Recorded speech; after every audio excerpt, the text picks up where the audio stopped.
اگر ہم یہ چاہتے ہیں کہ گھر میں بیٹھ کر آزادی ہمیں پلیٹ میں ملے، یہ نہیں ہو سکتا۔ اور ان کا یہ وتیرہ رہا ہے کہ آپ جتنا دبتے ہیں یہ دباتے ہیں، آپ جتنا دبیں گے یہ آپ کو دبائیں گے۔ یہ جتنی بھی غیر آئینی اور غیر قانونی کام کریں گے، آپ آواز نہیں اٹھائیں گے، یہ مزید کریں گے۔ لیکن قوم کو آپ لوگوں سے امیدیں ہیں، قوم آپ کی طرف دیکھ رہی ہے، ہم آپ کی طرف دیکھ رہے ہیں، کیونکہ آپ دیکھ رہے ہیں کہ ہم پر جعلی کیسز ہو رہے ہیں۔ باقی جو وزیر اعلیٰ صاحبان ہیں، ایک اس میں جو ہے صاحبہ بھی ہیں، ان کو جو ہے سرکاری پروٹوکول ملتا ہے۔ پاکستان ایئر لائنز جو ایئر فورس کے جہازز ہیں، ان کو پاکستان میں بھی گھماتے ہیں، پاکستان سے باہر بھی لے کے جاتے ہیں۔ لیکن دوسری طرف ایک صوبے کے وزیر اعلیٰ کا پاسپورٹ انہوں نے بلاک کیا ہوا ہے۔ ہم نے بندوق نہیں اٹھانی، ہم نے قلم اٹھانا ہے، ہم نے آئین اور قانون کے دائرے میں رہ کر انشاءاللہ تعالی ان کا مقابلہ کرنا ہے، اور ہر اس بات پر ان کے خلاف کھڑا ہونا ہے جس سے میرے پاکستان کو، میری قوم کو نقصان ہو۔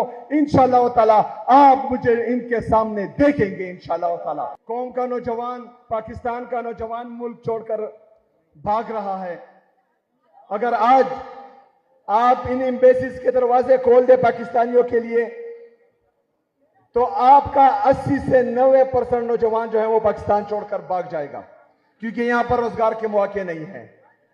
45% سے زیادہ لوگ جو ہیں آپ کے غربت کی لکیر سے کم ہو چکے ہیں۔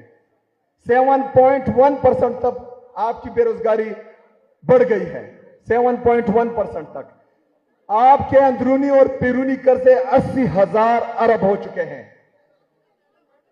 میرے پاکستانیوں، ان کو اس ایک چیز کی بھی فکر نہیں ہے، ان کو صرف اپنا اقتدار بچانا ہے، انہوں نے صرف اپنے جیب بھرنے ہیں، انہوں نے باہر جزیرے اور فلیٹس خریدنے ہیں۔ ایک دفعہ پوری پاکستانی قوم کھڑی ہو گئی تو انشاءاللہ تعالیٰ طاقتور سے طاقتور بھی جو ہے ہمیں جواب دے ہوگا انشاءاللہ تعالیٰ۔ کراچی کی عوام کا، سندھ کی عوام کا، جس نے بھی ہمارا استقبال کیا، ہماری مہمان نوازی کی، چاہے وہ فزیکلی طور پر یہاں آئے، چاہے سوشل میڈیا جو نہیں پہنچے وہ انہوں نے سوشل میڈیا پر ہمارا ساتھ دیا، تمام لوگوں کا، تمام پاکستانیوں کا، اوورسیز پاکستانیوں کا، تمام کا میری ٹیم دل سے مشکور و ممنون ہے کہ انہوں نے ہمیں اتنی عزت بخشی۔ انشاءاللہ تعالی یہ ہمیشہ ہمیں یاد رہیں گی۔ 8 فروری 2024، یہ 26ویں 27ویں آئینی ترمیم سے پہلے ہمارا جنرل الیکشنز تھے، اس پر ڈاکہ ڈالا گیا تھا۔ اس سے پہلے جو ہے ہمارے انتخابی نشان چھینے گئے تھے، اس سے پہلے ہماری پارٹی کو بین کیا گیا تھا، اس سے پہلے عمران خان صاحب کو ناحق قید میں ڈالا گیا تھا۔ جو لوگ توشاخانہ سے گاڑیاں لے کے جا چکے ہیں وہ ابھی اقتدار میں بیٹھے ہیں، جو قانونی طور پر تحائف لے چکے ہیں وہ جیل میں قید ہیں۔ بات 26ویں 27ویں 28ویں 29ویں آئینی ترمیم کے نہیں ہے، پورے آئین کے ہیں۔ پورے آئین کے لیے ہم نے کھڑا ہونا ہے۔ ادھر تو ہمیں آئین نے اجازت دی ہے کہ فریڈم آف سپیچ، ادھر آپ سچ بولتے ہیں ادھر اٹھا لیے جاتے ہیں۔